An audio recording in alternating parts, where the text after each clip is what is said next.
January 4th, 1931. W. Dyer. My name is William Dyer, and I'm a professor of geology at the Miskatonic University, Massachusetts.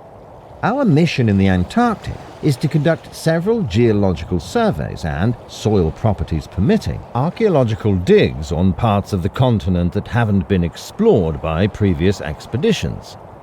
After several grueling weeks at sea aboard the Arkham, we have finally reached our destination. Following the unloading of the expedition's cargo, the ship is to make the return trip to bring further supplies.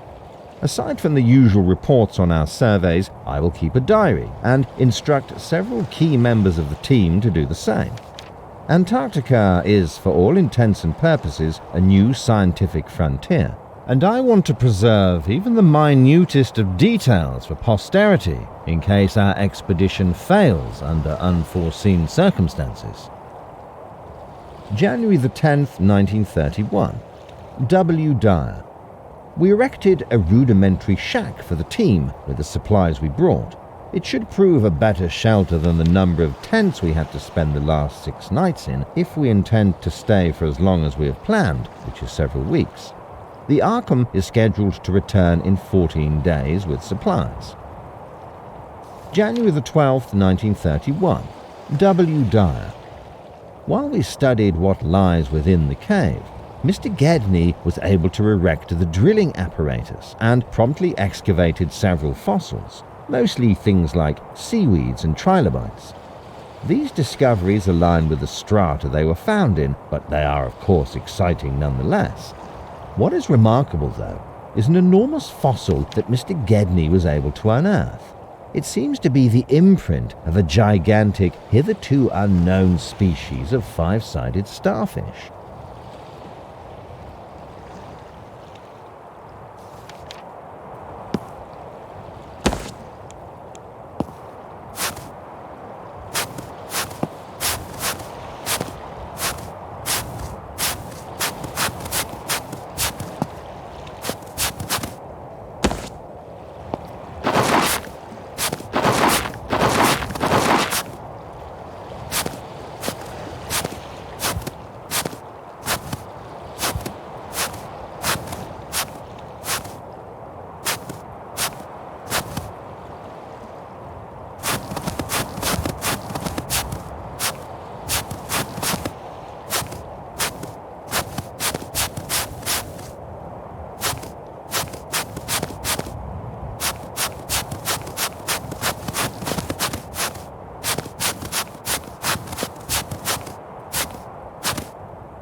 January the 11th, 1931. W. Dyer. After successfully establishing a base camp and setting up a basic hut, my research assistant Danforth and I have set out to inspect this conspicuous cave entrance, then marched on. What we found inside must be seen to be believed. A construct of some kind, then an entrance leading further into the darkness, all built in stone. It must have been built by an ancient people thousands of years ago. I have yet to find an answer to the question of how they possibly could have arrived, let alone how they sustained themselves in Antarctica. How were humans of yore able to stay alive in such a hostile environment?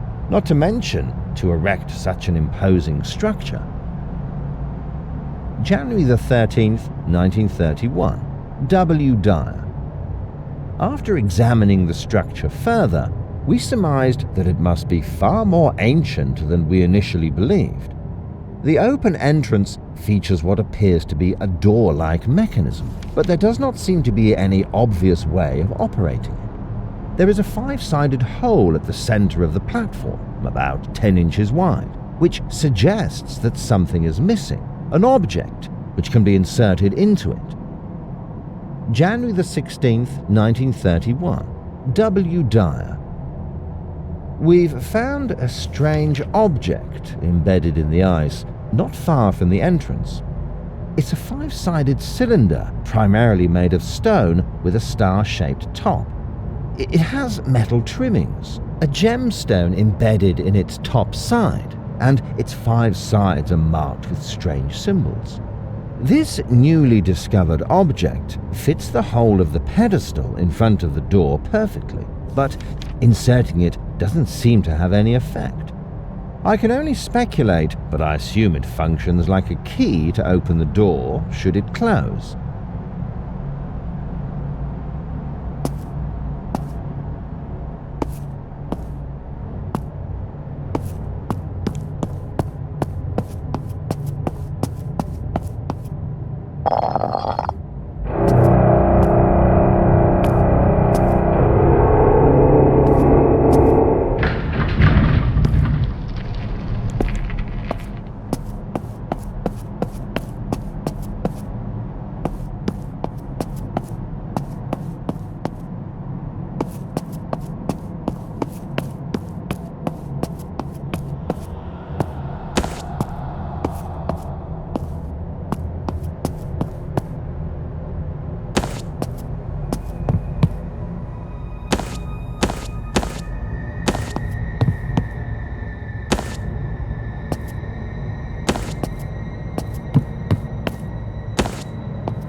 January 17th, 1931. W. Dyer. After much consideration, Danforth and I finally made the perilous climb across the chasm. Our colleagues in Massachusetts would probably call us reckless or mad for even attempting such a thing in such a remote location, so far from help. But this entire structure is just too magnificent not to be explored further.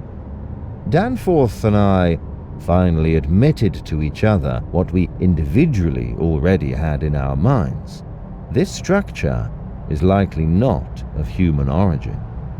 I must admit that I have, in fact, read the Necronomicon, this peculiar piece of literature by the mad Arab Abdul al-Hazred. Up until this expedition, I thought it to be nothing more than the deranged musings of a madman with no further significance. Upon inspecting this new mural, and the first one we discovered, these texts don't seem very mad after all. The Necronomicon tells of creatures whose description is eerily similar to the ones depicted so far. Elder things, it calls them. And if the Necronomicon is to be believed further, these elder things are not merely observers of life on Earth, but its very origin. I cannot express how much this realization now weighs on Danforth and me. but we will have to keep quiet lest we put the morale of the team and therefore the success of this expedition in jeopardy.